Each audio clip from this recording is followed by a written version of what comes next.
I suppose I'll just start at where we were last November when the state decided to put up to 380 people into an ESB office building in East Wall.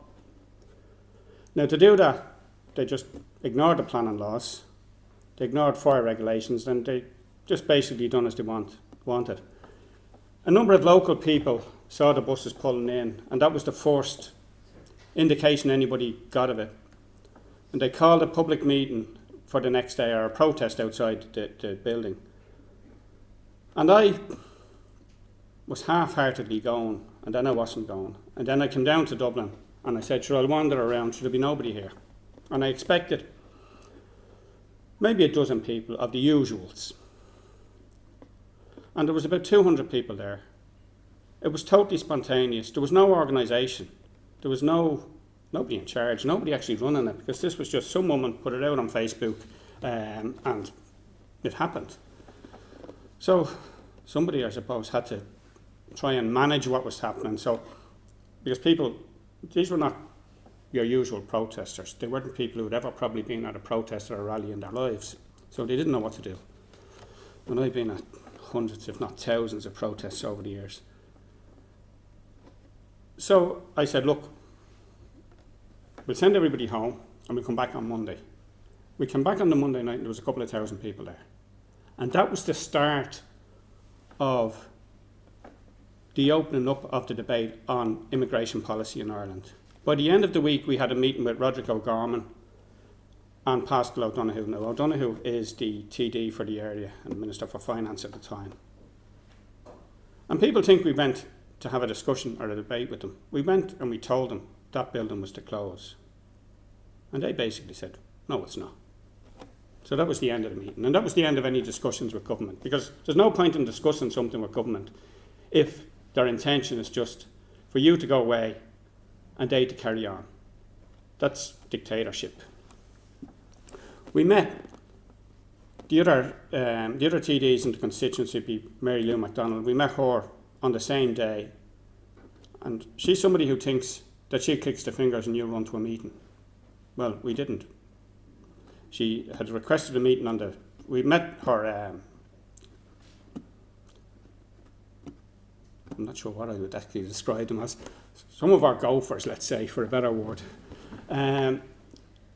Earlier in the week, we met the local councillors as well. The one party we didn't meet is the Greens, and there is a Green Party TD in the constituency, Burkean, who we've still to see in the constituency anywhere. We have a Green Party councillor in the constituency as well. Nobody has ever seen her, so, they just don't care. And once we started that debate, because this was the issue that everybody is concerned about, but nobody would talk about, outside of, a lot of people wouldn't even talk about it in their own house because they didn't know how their partner or their families would react, because you're automatically a far-right racist once you mention this issue. We saw then Ballymun, we saw Finglas, and that has moved on now to Santry and Inch and almost every village around the country and town. And people are now standing up and saying, enough is enough. And this is not, we've been called racist, this has nothing to do with race. This is about anybody of any nationality who's coming here through the IPASS programme or as a refugee, because the country doesn't have the capacity to absorb any more people. If we did, we wouldn't even be having this discussion. We don't have the housing for our own people. We don't have a credible medical system or health system that works for the people who are living here. There's 1 million people on hospital waiting lists, 100,000 children waiting on mental health assessments. You're weeks waiting or days waiting for GPs appointments. We don't have enough GPs, we don't have enough dentists, we don't have enough police, we don't have enough of anything in this country to actually run a successful economy, or never mind to run a successful society. And it seems that they're intent on destroying any fabric of society that we have here. They started off calling us racist and fascist and far right and all of these things. I'm still trying to find out where the far right is in this country. Because I'm saying the same things now at 59 that I was saying when I was 18. And all of those who now claim to be on the far left and say I'm on the far right, were saying the same things then. Irish Republicans never went out for a socialist republic. They went out for a republic. They went out in 1916 on the very basis on 1798 and 1803 and every other revolution before that. It was about the sovereignty of the nation. It was about us having the right to make our own decisions. And at that time that was free from British imperialistic power. Now that has moved, well, it's still British imperialistic power in the north, but it's European imperialistic power here, backed up by America and, and NATO and all of these other groups.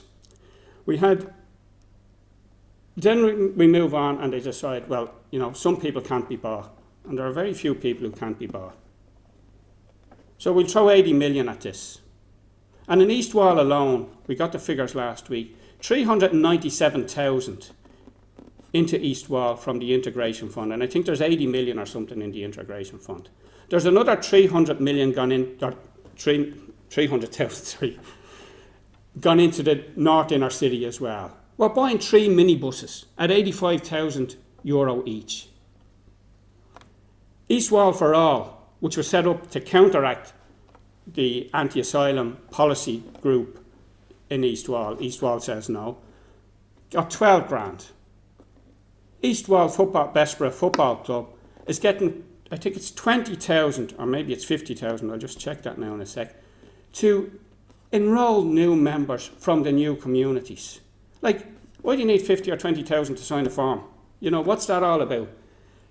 So they're channeling more and more money into all of these NGOs that run the country. And Gript has done a piece where there's 33,000, I think, NGOs in the country get 6.5 billion per year.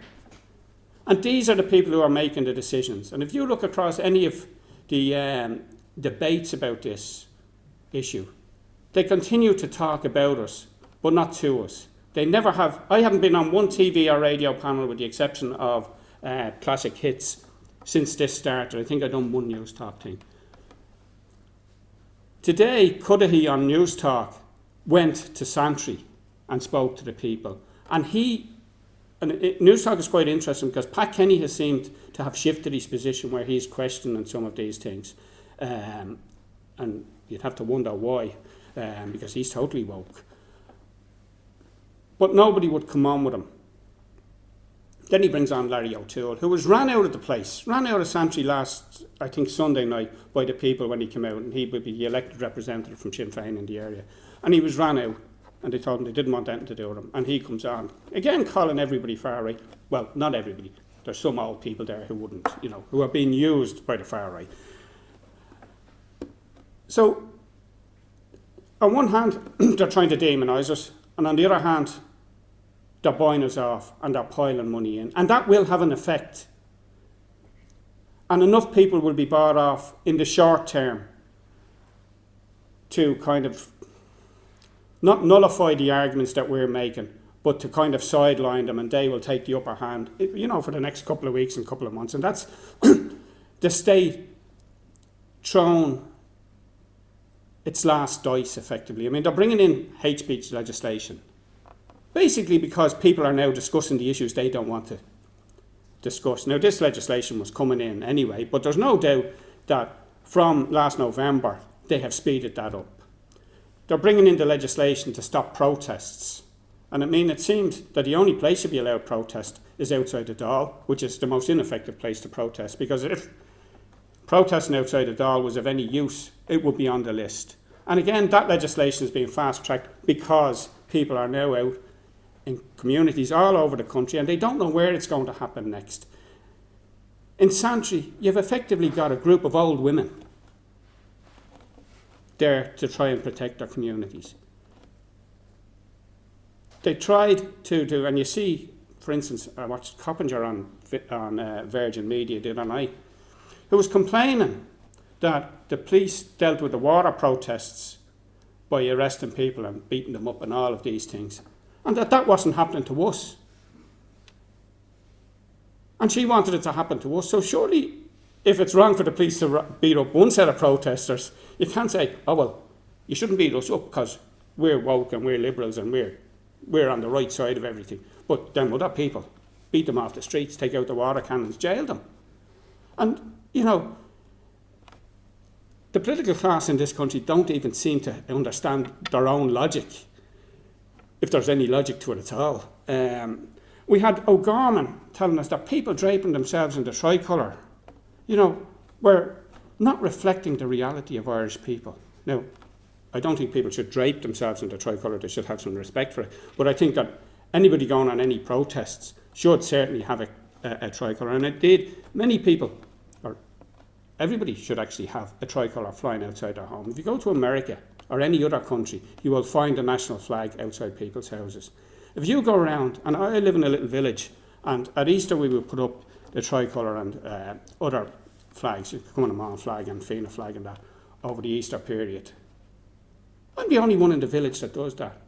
Yet Liverpool won some cup last year, and everybody had a flag up for it. You know, like, it beggars belief. I see, just as an aside, coming in past the GPO, the Pride flag is flying. I didn't even think that started till next month. You know, like, there are people in this country who would abandon the tricolour, and that's the debate that's coming, because you hear them talking about, oh, the national anthem is too militaristic. They just as well they can't speak French and, you know, listen to the French national anthem. And they want to change that because it doesn't reflect the new Ireland. They want to change the tricolour, and this is all being said to appease the unionists. The unionists couldn't give a damn what flag was down here. They're not joining this state, and in fact, they would be mad to join this kip. You know, we have one of the things, and in my profession, luckily I work for myself, so it doesn't matter. But if I was working for any of the big firms, I would have been sacked. Well, I wouldn't have ever got the job to start with. They would have just Googled me. But anybody who's working for any company cannot speak out. I was talking to a barrister who's in the WRC for somebody,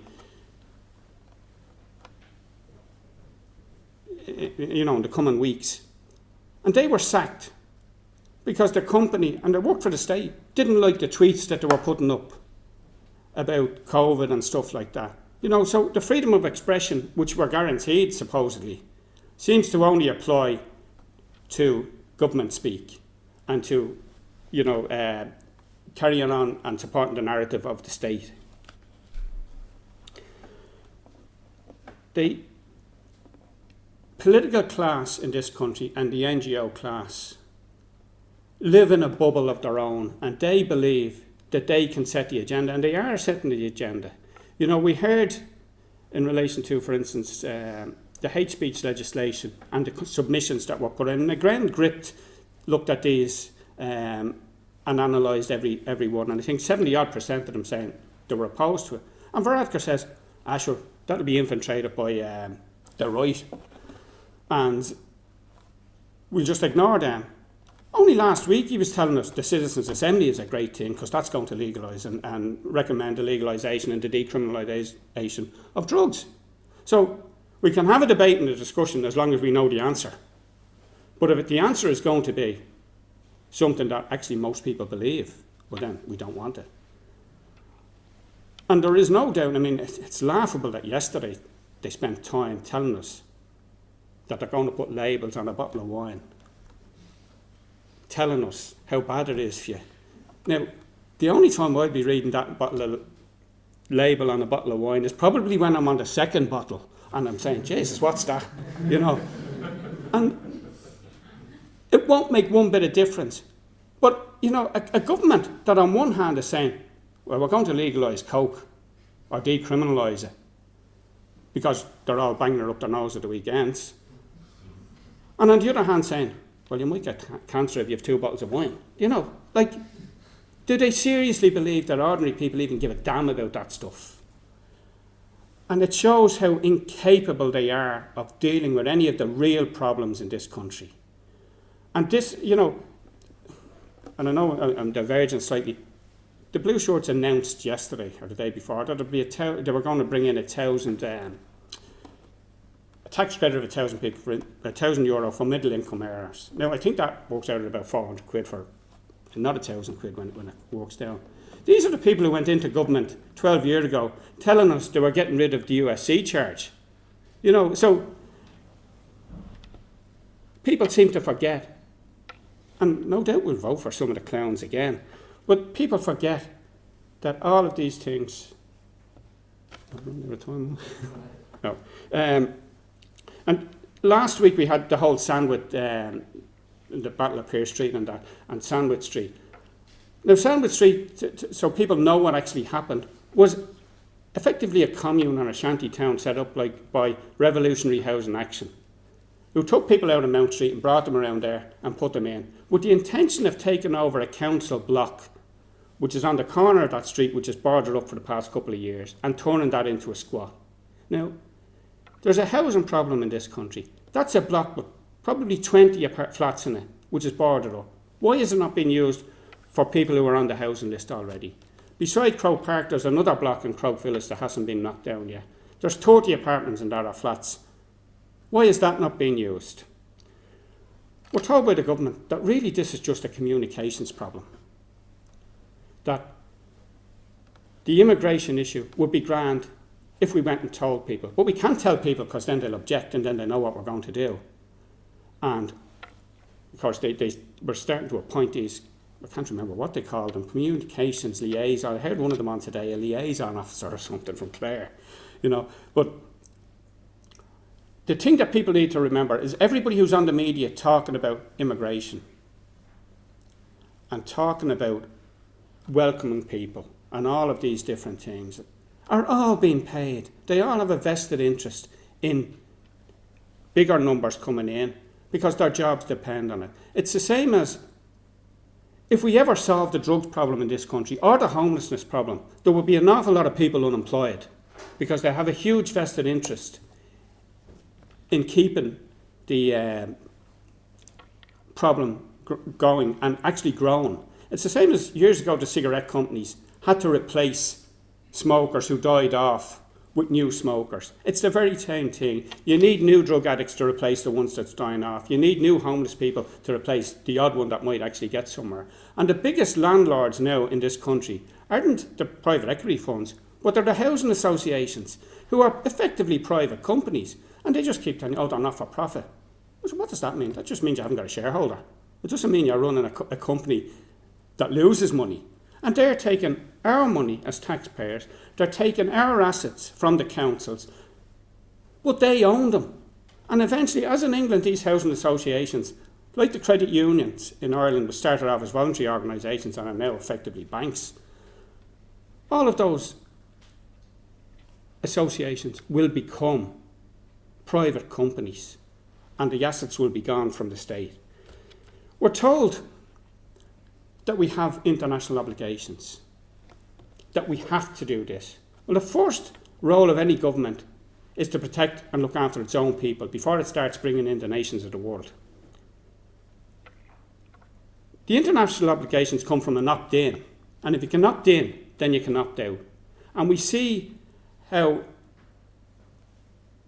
blatant they are in their lies. If you even look at it, no, I'm just drifting slightly on this, on the neutrality issue. In Lisbon, which we defeated on the first time, the second time round, Lisbon, we were told we had the triple lock, that we wouldn't be going into PESCO at the time. But now they're blatantly preparing to go into NATO, and they don't care what people think. We were told that the corporation tax wouldn't be touched. That's gone. So what we need in this country is people who are concerned about the sovereignty of the nation and the right of us. If we want to make a balls of this country ourselves, so be it. But we shouldn't be doing it at the behest of van der Leyen or people in Europe or Klaus or any of these other people who have no concern or interest in this island. And we need, and you need as younger people than me, to stand up and speak out and get this thing sorted. Because we're told that the population, we're told, for instance, just they want to get rid of compulsory Irish in schools. but they almost want to bring in compulsory Ukrainian. You know, like what kind of a country and what kind of a political and NGO class are so intent on the destruction of their own country and of their own people? They have a hatred for anything that is Irish. You see, even with the GAA, and they bought the GAA off years ago, and now, if you have a young girl, why would you let her play GAA when she can ends up playing on the same team or against a 40-year-old man? I mean, like, what kind of lunacy is that? You know, and it'll take till somebody is some young girl is seriously injured for people to wake up and say that, you know, this is nonsense. But again, you're not allowed to say that because, you know, you're you're transphobic or whatever, you know. And it beggars belief that in such a short time, we have moved from being relatively normal people to being led by total dickheads and total idiots who have no concept of reality and who have no real concern about anything other than themselves.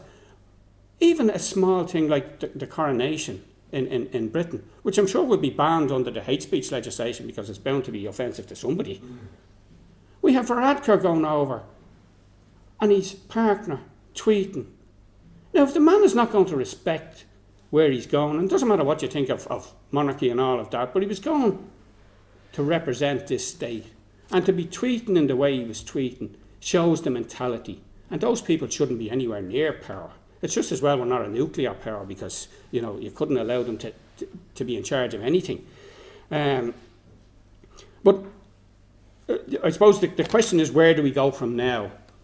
And in East Wall, it's kind of an unnatural lull because people will only protest for a certain period of time, and there's a natural kind of lifetime to these things. And unfortunately, it will take. It's almost like in the North, it used to be the politics of the last atrocity. It will be when something happens, and inevitably it will, something serious will happen. There will be another Aisling Murphy or something, or another two blokes like the guys in Sligo, or something like that. Of course, you're not allowed to talk about that either. Something will happen. And the poor girl in Limerick, not even mentioned. Never mind the woman in Blanchardstown, you know, not even mentioned. And when you look at what happened there, you know, when the guy got arrested by the RUC in the North for that. And I mean, I wonder did the cops here purposely allow that because they knew he wouldn't get bail in the North, where there's a fair chance he would have got it here, because they sat for 6 hours watching him in the hospital. So I think they may have, you know, engineered that. But just to finish off on where we are, if you look at the interaction now between Harris, Varadkar and Drew Harris.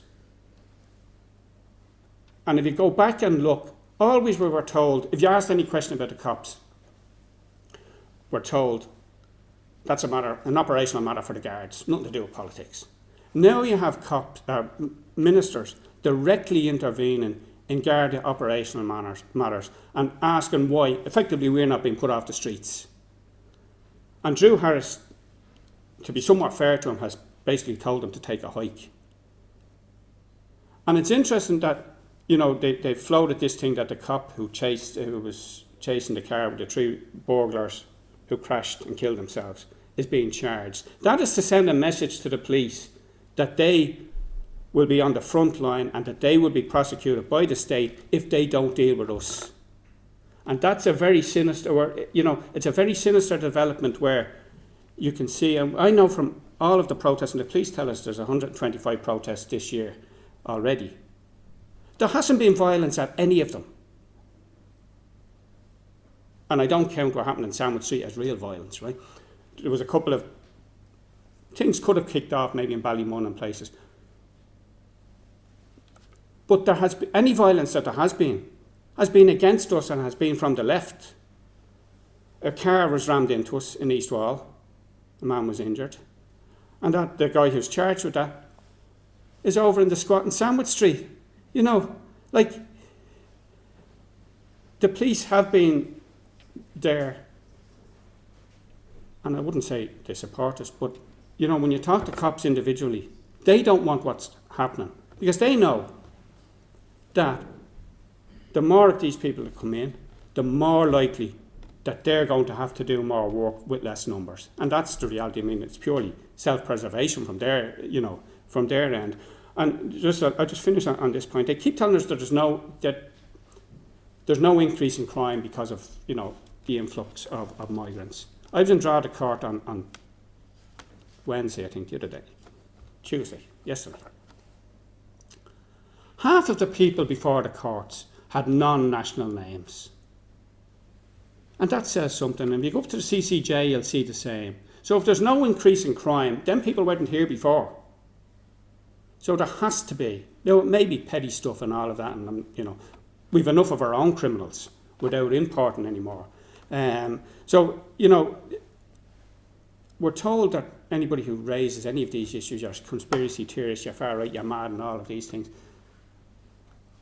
I suppose it's a sad reflection on society that all of the conspiracy theories from last year are now not conspiracy theories. They've all come true. So we're going to have to think up some new ones, I suppose.